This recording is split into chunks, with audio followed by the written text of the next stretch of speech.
Kai mano anūkas pirmą kartą po 7 metų tylos ištarė savo žodžius, supratau, kad kažkas mano šeimoje nori, jog aš išnykčiau. Esu Margaret Hale, man 67 metai ir gyvenu ramioje Ostino, Teksaso šiaurinėje dalyje kukliame name, kurį prieš daug metų išmokėjau su kruopščiu darbu ir dar atsargesniu taupimu. Niekada nesitikėjau, kad pasakosiu tokią istoriją. Tokiu amžiumi man atrodė, kad stebuklai priklauso jaunimui, o pavojai visada pasireiškia garsiai. Klydau abiem atžvilgiais. Ta pirmadienio rytą viskas prasidėjo kaip bet kuri kita šeimos paslauga, apsirengusi meilės drabužiais. Mano sūnus Danielius stovėjo mano kieme, kraudamas lagaminus į savo visureigį, neramiai žiūrėdamas į laikrodį, jau pusiau dingęs mintyse. Jo žmona Klare, visada nepriekaištinga, skleidė dirbtinį šypseną, o jos balsas buvo švelnus, bet niekada visai nepasiekdavo jos akių. Jie išvykdavo į 7 dienų poilsį. Be darbo skambučių, be streso, tik jie du ir kurortas toli nuo Ostino. O savo sūnų paliko man. Nohui buvo 7, jis buvo mažas pagal amžių, su tamsiomis akimis, kurios nieko nepamiršo ir oficialiai nekomunikatyvus nuo mažens. Gydytojai naudojo frazes kaip ribota komunikacija ir vystymosi vėlavimas. Per metus šie žodžiai tapo faktais, kurių niekas nebeklausinėjo. Išskyrus mane. Aš mylėjau tą berniuką be galo. Rūpintis juo taip buvo varginančiai sunku, tačiau tai suteikė mano dienoms prasmės. Tyla tai daro. Ji verčia klausytis atidžiau. Ji leidžia pastebėti dalykus, kuriuos kiti praleidžia pro akis. Ar tikrai sugebėsi visą savaitę? Paklausė Danielius ne pirmą kartą. Jo balse skambėjo rūpestis, tačiau ir palengvėjimas, kokį žmonės jaučia, kai atsakomybė perduodama kitam. Aš tave užauginau vieną po to, kai tėvas mirė, pasakiau, tvirčiau apsivyniodama savo megztinį prieš vėsią rytinę orą. Aš sugebėsiu pasirūpinti savo anūku. Klare priartėjo ir paliko mažą dėžutę ant mano virtuvės stalo prieš išvykdami.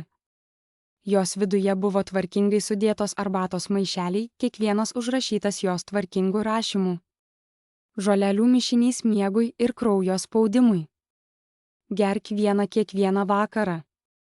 Tai padeda ir atminčiai, pasakė ji lengvai saldžiai, tarsi tai būtų dovana. Aš padėkojau, nes taip elgėsi mandagios moterys, net kai kažkas viduje suspaudžia be aiškios priežasties. Nohas tyliai stovėjo šalia manęs, sugriebęs nusidėvėjusi savo mėgstamo antklodės kampą. Jis nežiūrėjo į savo tėvus, kai jie jį apkabino atsisveikinimui.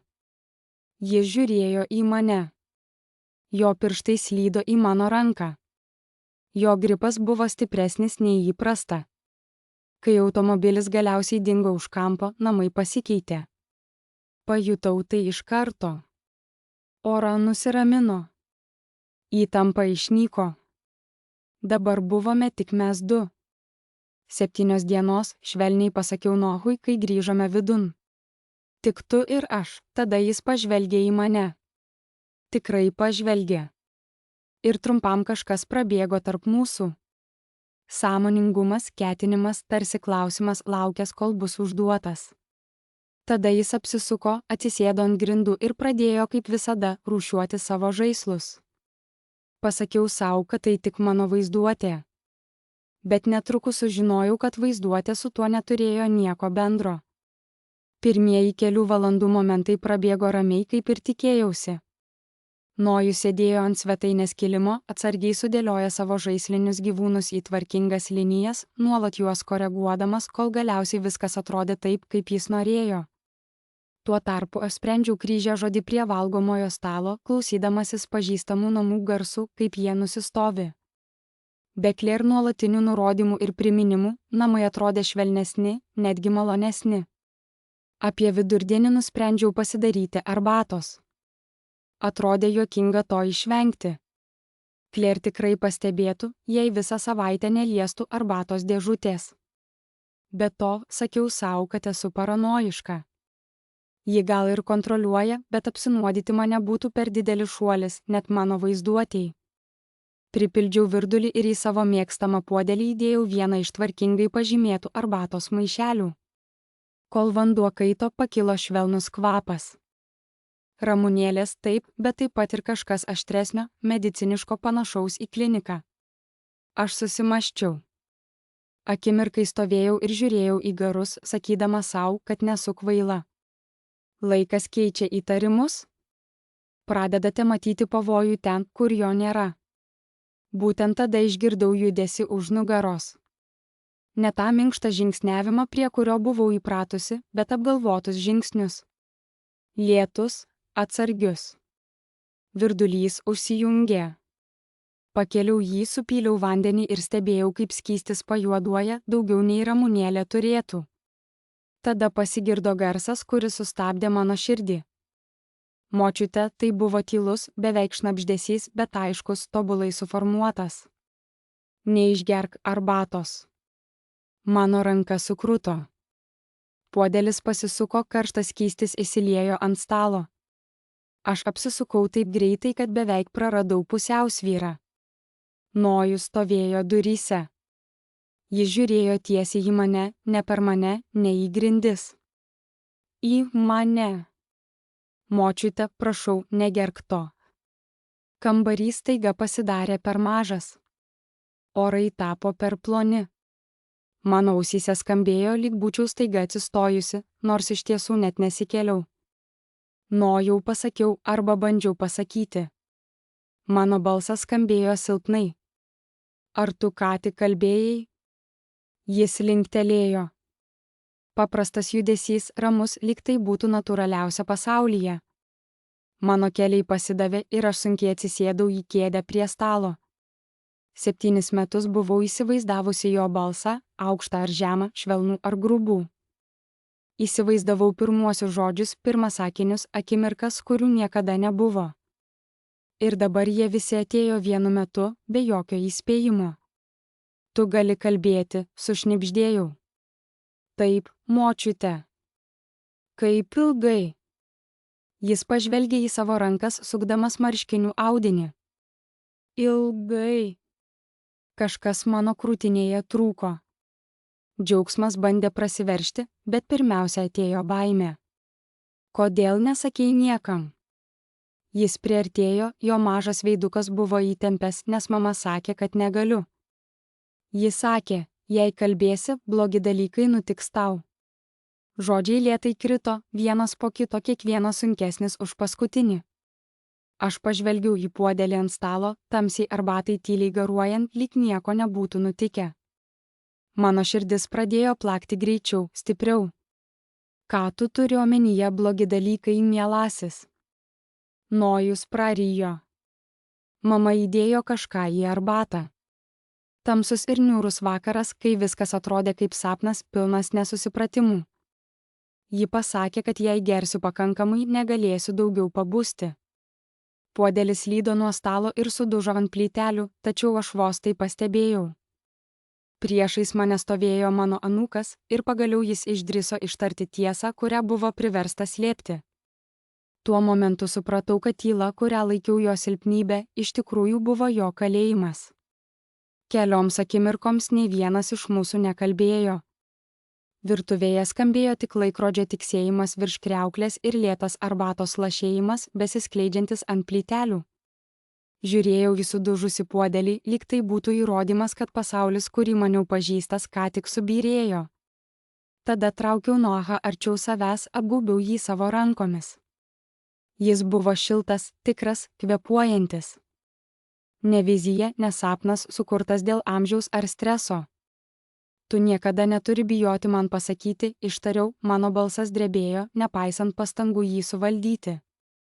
Niekada, jis prisiglaudė prie mano peties, iš pradžių kietas, vėliau pamažu atsipalaidavo. Aš norėjau tau pasakyti anksčiau, močiute, švelniai tarė jis, bet mama viską stebi. Atsitraukiau ir pažvelgiau į jį, iš tikrųjų pažvelgiau ne kaip į tylų vaiką, kurį visi mane pažįstantys, bet kaip į žmogų, gyvenantį dvejopą gyvenimą savo namuose. Pasakyk man, viską papasakok, tariau. Dabar turime laiko, jis linktelėjo, lėtai įkvėpdamas, tarsi ruošdamasis kažkam sunkiam. Mama mane išmokė apsimetinėti, pasakė jis. Kai buvau mažas, jis sakė, kad gydytojams patinka tylūs vaikai. Jei kalbėsiu, jie man darys šūvius, kurie skaudės ir privers miegoti visą dieną, mano skrandis sukosi. Jis sakė, kad tėtis taip pat bus liūdnas. Kad galvos, jog esu sulūžęs. Jaučiau, kaip kažkas šalto ir aštraus įsitvirtino mano krūtinėje. Tai nebuvo drausmė. Tai buvo sąlygojimas. Kiek laiko tu jau moki kalbėti, Noah? Jis pagalvojo. Gal nuo 3 metų, gal anksčiau. Prisimenu žodžius ir anksčiau, bet tada pradėjau atsakinėti galvoje, o ne garsiai, 3 metai.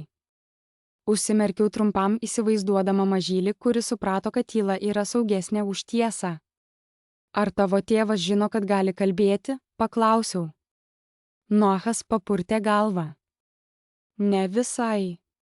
Kartais manau, kad jis jaučia, jog kažkas ne taip. Bet mama sako, kad esu trapus. Kad per daug pokyčių galima nesužeisti, kiekviena jo sakoma frazė aiškino vaizdą, kuris tapo vis aiškesnis. Klarė ne tik kontroliavo namus, bet ir istoriją, kurią visi tikėjo apie savo sūnų. Aš girdžiu dalykus, tęsė Noachas. Kai jie mano, kad aš miegu, suaugusieji naktį kalbasi garsiai. Jis pakėlė akis į mano, jos buvo stabilios stebėtojos. Mama sako, tu blogėji. Kad pamiršti dalykus ir darai blogus sprendimus, ji sako, netrukus negalėsi gyventi vienas, prisimindama pajutau, kaip atgyja atmintis. Klairė siūlymai. Galbūt turėtum rašyti dalykus? Galbūt laikas pagalvoti apie pagalbą. Visada galvojau, kad ji buvo dėmesinga. Kada ji pradėjo dėti dalykus į mano arbatą? Paklausiau tyliai. Nojus nedvėjo. Prieš maždaug 2 metus man pasidarė sunku kvėpuoti. Tada tu pradėjai nuolat užsnūsti ant sofos, tarė jis. Mama sakė, kad tai normalu, kad senstant žmonės blėsta. Senstantys žmonės blėsta, man pasidarė bloga. Ji sutraiškydavo tabletes. Labai mažas, pridūrė Nojus. Ji deda jas ant arbatos, kad tu jų nepastebėtum, mano rankos susikibo į kumščius ant kelių. Kodėl man dabar tai sakai? Paklausiau, nors jaučiau atsakymą. Nes jų nebėra, tarė jis. Ir nes vakar girdėjau mamą telefonu. Ji sakė, kad šią savaitę reikia būti stipresniems ir greitesniems. Jis pažvelgė į mane, baimė šmėkštelėjo jo veide. Močiute, nenorėjau, kad tu dingtum, kambarys vėl tapo nepakeliamai tylus, bet šį kartą tai nebuvo ramybė. Tai buvo suvokimo tyla. Mano anūkas nebuvo tylus, nes negalėjo kalbėti. Jis buvo tylus, nes stengėsi išgyventi. Nebuvau linkusi verkti. Vėliau prisimindama tą akimirką, tai mane nustebino. Tikėjausi ašarų drebulio kažkokio griuvimo. Vietoj to aplink mane apsivijusi keista ramybė. Tokia, kuri ateina, kai baimė pagaliau įgauna formą. Rūpestis būtų buvęs chaotiškas. Rūpestis būtų buvęs nepatikimas. Tai, ką apibūdino Nojus, nebuvo nei viena, nei kita. Tai buvo planas. Išpyliau sugedusią arbatą į kriauklę, išploviau puodelio šukės į šiukšliadėžę ir lėtai, apgalvotai nušluoščiau stalą. Nojus atidžiai stebėjo mane, lyg bandydamas išmatuoti, ar nesugriūsiu. Net ir jos nebuvimo metu nenorėjau suteikti Kleriai tos malonumų. Papaskok man apie telefoninį pokalbį, tariau, kai vėl prisėdome prie stalo. Nojus sulenkė rankas taip, kaip darydavo, kai susikauptų. Mama buvo miegamajame, pakuodama daiktus. Ji galvojo, kad žaidžiu su traukiniais. Ji įjungė telefoną į garsiakalbį. Ji sustojo, tada tęsė kartodama žodžius su neraminančia tikslumu. Ji sakė, tu laikaisi ilgiau, nei tikėjosi, kad tabletės veiks, bet nepakankamai greitai. Ji šiek tiek nusijuokė ir tarė, ši kelionė buvo tobula, nes niekas neklaus apie nieką, man krūtinė susiaurėjo. Ar ji pasakė, ką nors dar? Ji sakė, kad šį kartą arbata buvo stipresnė, pakankamai, kad tu po kelių dienų neatsibustum. Ji sakė, tėtis pagaliau bus laisvas, pajutau, kaip šis žodis ant liežuvio tapo kartus. Ar tavo tėtis pasakė ką nors? Paklausiau. Nojus sutriko. Tai man pasakė daugiau nei žodžiai. Jis sakė, kad jam tai kelia nerimą, jis paklausė, ar tai saugu. Mama jam pasakė, kad gydytojai kaltins tavo amžių ir širdį. Jis sakė, kad vyrai visada panikuoja prieš baigiantis. Uždariau akis. Danielius visada vengdavo konfliktų. Net būdamas berniukas, jis mieliau rinkdavosi tylą nei konfrontaciją. Klėra tai greitai suprato. Ji kalbėjo. Jis užleido. Laikui bėgant užleidimas virto leidimu. Tai nebuvo aplaidumo atsitikimas. Tai buvo bendradarbiavimas per baimę. Nojus pasisuko savo kėdėje. Mama sako, kad tu esi užsispyrusi, tyliai pridūrė jis. Kad jei tu nesulėtinsi tempo, viską sugadinsi. Viską, namus, santaupas, ateitį, jį įsivaizdavo. Kai ji pasakė, kai tu išvyksi, tėtis parduos namą ir persikels arčiau sesers. Ji jau žiūrėjo vietas internete, mano krūtinėje prasidėjo lėtas deginimas. Tai nebuvo laukinė pyktis, bet kažkas tvirtesnio, tikslas. 2 metus abejojau savimi, kaltinau savo kūną, kėlėme klausimus savo protui. Atsiprašinėjau už dalykus, kurių niekada netekau. Priėmiau pagalbą, kurios man nereikėjo. Viskas todėl, kad kažkas nusprendė, jog mano gyvenimas yra nepatogus. Tai niekada nebuvo dėl mano sveikatos, pasakiau garsiai. Labiau savo nei Nojui. Tai buvo apie kontrolę, jis linktelėjo. Ji mėgsta, kai žmonės daro tai, ką ji sako, tada pažvelgiau į jį tikrą žvilgsnį. Vaikas, kuris išmoko modelius, kuriuos suaugusieji atsisakė matyti. Vaikas, supratęs, kad tyla gali būti šarvai. Ji pasirinko šią savaitę nebe priežasties. Tęsdama kalbėjau. Jokių liudytojų, jokių pertraukų, niekas nesitikrins manęs, Nojaus balsas nusileido. Jis sakė, kad jei kas nors nutiks, tėtis bus per daug liūdnas, kad galėtų aiškiai mąstyti. Kad liūdesys verčia žmonės pasirašyti be skaitimo, tai buvo tai. Galutinė detalė įsijungusi į vietą. Klara ne tik planavo mano mirtį. Ji planavo, kas vyks po to: popieriai, pinigai, istorija, kurią visi pasako savo, kad galėtų užmigti naktį. Pasiekiau per stalą ir paėmiau Nojaus rankas. Klausyk manęs labai atidžiai, pasakiau.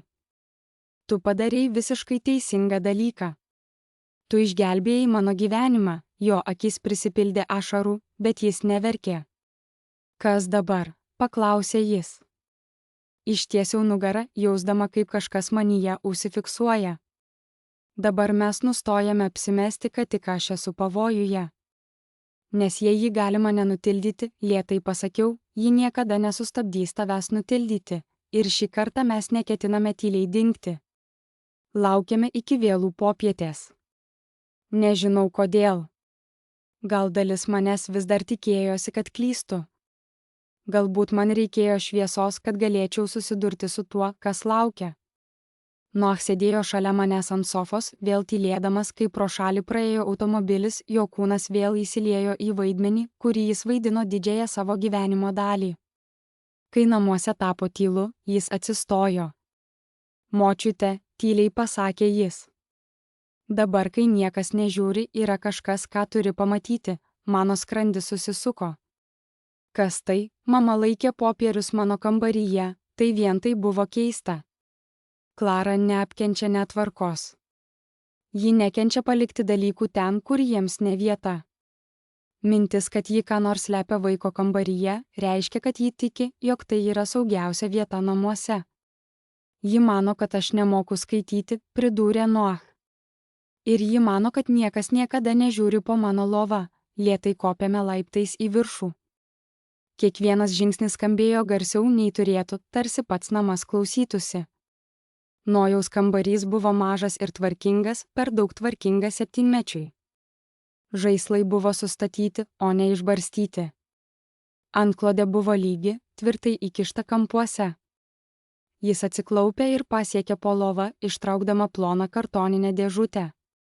Viduje buvo manila aplankas, storas ir sunkus.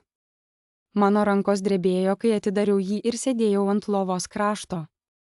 Nojus įsikibo į šoną šalia manęs, artimas, bet nesiliestantis, tarsi ruošdamasis tam, kas laukia. Pirmasis lapas buvo atspausdintas iš medicinos svetainės. Senyvo amžiaus žmonėms pasireiškiančios ankstyvos kognityvinio nuosmukio požymiai. Kelios dalys buvo paryškintos – atminties praradimai, padidėjęs nuovargis, sumišimas, asmenybės pokyčiai. Prarijau seilę, širdis smarkiai plakė. Kitas lapas nagrinėjo vaistų sąveiką su senyvo amžiaus pacientais, raminamieji, vaistai nuo kraujospūdžio, perspėjimai apie kumuliacinius poveikius. Vėl daugiau paryškintų vietų, daugiau užrašų paraštėse. Atsargus dozavimas laikui bėgant sumažina įtarimus.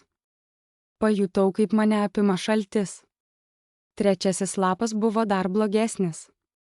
Kaip rūpinti senais giminaičiais, kai nepriklausomas gyvenimas tampa nesaugus.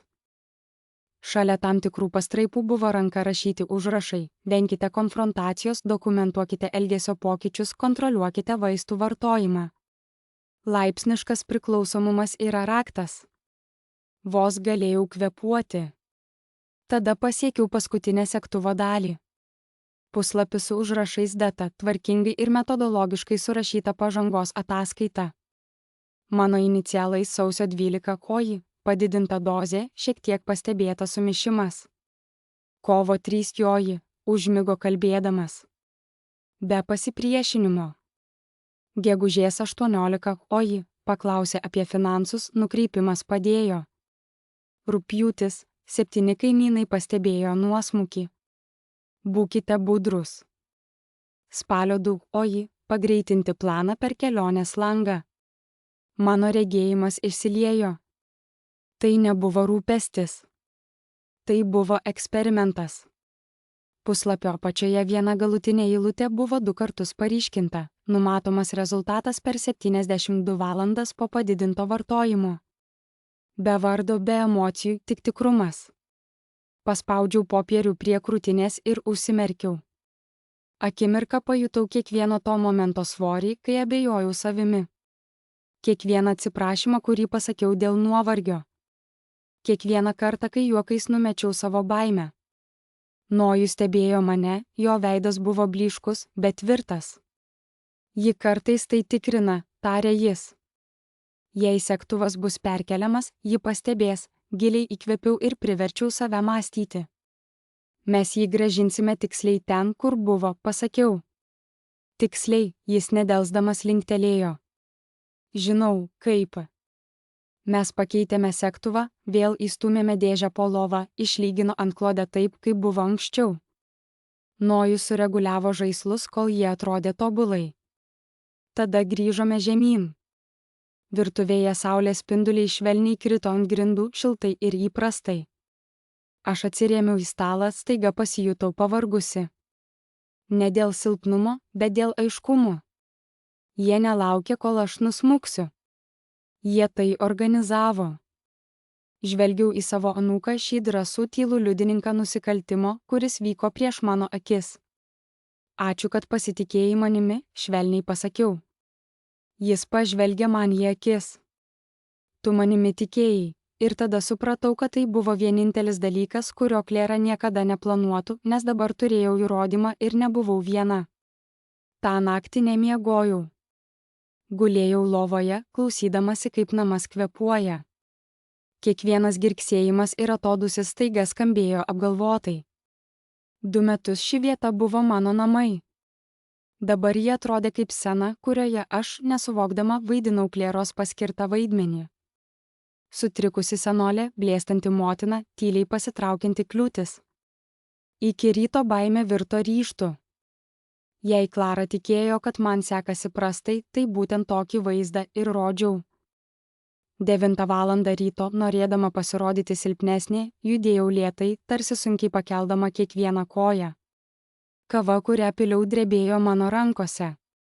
Kai kaimynas pasisveikino iš priešingos gatvės pusės, pakartojau jam savo žodžius, tarsi norėčiau patvirtinti, kad viskas gerai. O kai telefonu paskambino Danielis patikrinti, kaip man sekasi, mano balsas skambėjo pavargęs. Atrodo, kad pavargai, mama, tarė jis. Nusišypsojau į telefoną. Manau, miegojau prastai. Ta akimirka tylos tarp mūsų užpildė palengvėjimas, ne nerimas. Po Danielio skambučio tą rytą nusprendžiau paskambinti. Ne policijai, dar ne. Skambinau savo advokatui Richardui Levensonui, kuris prieš 4 metus padėjo man su mano testamentu po vyro mirties. Jis puikiai žinojo, kaip esu atsargi, kaip mėgstu viską daryti pati. Kai jis išgirdo mano balsą, pasidarė akimirką tylu. Margaret, švelniai tarė jis, ar viskas gerai. Toks klausimas pasakė man viską. Klara jau buvo pradėjusi skleisti savo istoriją ir jį veikė. Man reikia su tavimi susitikti šiandien, pranešiau jam. Ir man reikia medicininio siuntimo, kuriuo pasitikėtum. Vėl sekė pauzė, po kurios jo balsas tapo rimtesnis. Būsiu pasiruošęs per valandą. Informavau Nojų apie mūsų planus. Jis atidžiai klausėsi, tarsi būtų daug vyresnis nei 7. Prie kitų žmonių jis turėjo likti toks pat. Būk tylus, nieko nesakyk, priminiau jam. Jis lėtai atsiduso. Žinau, kad galiu tai padaryti. Ir aš vaidinsiu silpną, užmaršų, bendradarbiaujantį. Kai pasiekėme Richardo kabinetą, mano rankos tikrai drebėjo, bet ne dėl amžiaus, o dėl adrenalino. Daktaras, kurį jis man paskyrė tą popietę, buvo atidus. Jokių artimųjų, jokios Klaros, jokio Danielio. Kraujo tyrimai, pažinimo testai, klausimai skirti tikrajam nuosmukiui nustatyti. Aš visus juos išlaikiau. Tačiau kažkas išryškėjo aiškiai. Ilgalaikis raminamųjų poveikis mažomis dozėmis kaupėsi pakankamai, kad sulėtintų reakcijos laiką ir atmintį pakankamai, kad sveika moteris atrodytų trapiai. Daktaras į mane žiūrėjo atsargiai. Kažkas tave medikamentais gydė be tavo žinios, tarė jis per ilgą pauzę. Nudėviau. Jau žinojau. Grįžusi namo, pirmą kartą per mėnesius mano rankos buvo stabilios. Ta vakarą Richardas man paskambino. Tai rimta, Margaret. Tai nusikaltimas. Ir vaikas taip pat yra pavojuje. Šis žodis buvo tai, ko man reikėjo išgirsti. Pavojus. Ne tik man, bet ir Nojui. Pradėjome dokumentuoti viską – arbatos maišelius, laiko juostą, medicininius įrašus, aplanką po lova. Fotografavau įrodymus ir saugojau kopijas vietose, kuriuose Klara niekada negalėtų jų pasiekti. Visą tą laiką tęsiau savo vaidmenį. Kai Danielis vėl paskambino, pamiršau, kokia savaitės diena. Kai Klara parašė žinutę, klausdama, ar geriu arbatą, atsakiau, kad ji padeda man miegoti taip giliai, jog vos prisimenu sapnus. Ji atsakė šypsena. Ta naktį Nojus sėdėjo priešais mane prie stalo, šnabždėdamas planuodamas mūsų kitus žingsnius. Ji greitai sugrįš, tarė jis. Nusišypsojau. Taip, ir kai ji sugrįš, galvos, kad jau laimėjo. Pasiekiau ir stipriai suėmiau jo ranką, bet šį kartą mes lauksime. Ne kaip aukos, o kaip liudininkai. Jie sugrįžo ketvirtadienio popietę. Jaučiau, kai jų automobilis įvažiavo į kiemą. Noh šalia mane sušalo, vėl pasislėpdamas į tylą, tarsi būtų užsidėjęs kaukę, kurią per ilgai nešiojo. Nuleidau pečius, lėtai tarpdama žodžius, kad atrodytų neaiškiai. Pirmiausia į vidų žengė Klara. Atrodė, kad ji pailsėjusi, saulės sušildyta, šypsojosi taip natūraliai, kad žmonės ją pasitikėdavo iš karto. Ji perėjo per virtuvę, akimis perbėgo stalą ir sustojo ties arbatos dėžute. Pamačiau tą skaičiavimą, tylų patikrinimą. Ar tu kiekvieną vakarą prisiminiai savo arbatą, Margaret? Paklausė ji lengvai.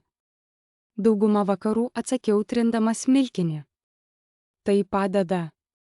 Dabar miegu tiek daug, jos šypsena dar labiau išsiplėtė. Danielis sekė paskui, atrodė pavargęs, bet atsipalaidavęs. Jis apkabino mane, užtruko šiek tiek ilgiau nei įprastai, tarsi norėdamas patvirtinti kažką, kuo norėjo tikėti.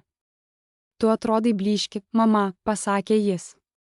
Manau, kad taip nutinka, atsakiau. Mano amžiuje, Klare telefonas sušnypštė. Ji patikrino žinutes, tada pakėlė akis. O prieš pamirždama tarė ji, tarsi nieko svarbaus, rytoj turime vizitą pas specialistą, kad būtume saugus. Nuleidau galvą. Žinoma, tą vakarą, kai jie nuėjo miegoti, Richardas paskambino. Viskas buvo paruošta. Kitą rytą Klare tikėjosi kontrolės. Tačiau nesitikėjo, kad kas nors pasibels į duris. Ten stovėjo du žmonės, gydytojas, kurio ji nesuprato, ir moteris iš vaiko apsaugos tarnybos. Klare šypsena dingo.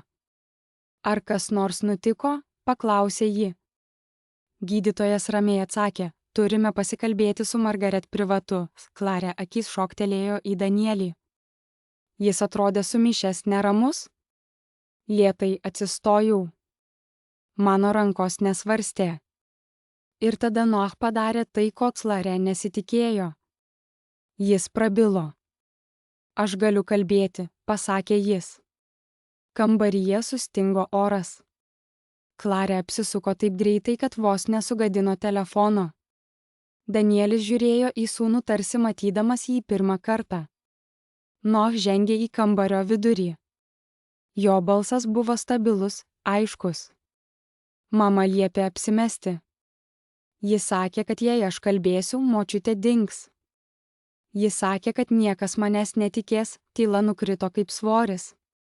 Vaiko apsaugos tarnybos darbuotoja nusilenkė Noah lygmeniu. Ar gali papasakoti daugiau? Jis linktelėjo. Ir jis papasakojo. Apie tabletes, arbatą, grasinimus, naktis, kai klausydavosi aplanka po lova. Jis neskubėjo, neverkė. Kalbėjo kaip žmogus, kuris ilgai laukė, kad būtų išgirstas. Tada Klare šaukė. Ne dėl neigimo, o dėl pykčio. Jis sumišęs. Jis nesupranta, ką sako, gydytojas atsisuko į ją. Mes jau peržiūrėjome įrodymus, Danielio veidas prarado spalvą, kai tiesa galiausiai jį užspaudė. Jis bandė kalbėti, nepavyko, tada nusileido į kėdę. Tai ne tai, ko norėjau, sušuko jis. Niekas jam neatsakė. Klare buvo išvesti per valandą. Danieliui liko popieriai, klausimai ir tikrovė, kurios jis negalėjo daugiau ignoruoti. Noah sėdėjo šalia manęs, vėl tylus, jo ranka šilta manojoje. Pirmą kartą nuo mūsų pažinties jis buvo tikras. Ne dėl to, kad būtų garsus, bet todėl, kad tiesa pagaliau neturėjo kur slėptis. Namo ramybė vėl sugrįžo, kai jie išėjo. Tai nebuvo ta sunki tyla, kuris spaudžia ausis, bet švelni, tarsi erdvė atsiveria. Galimybė.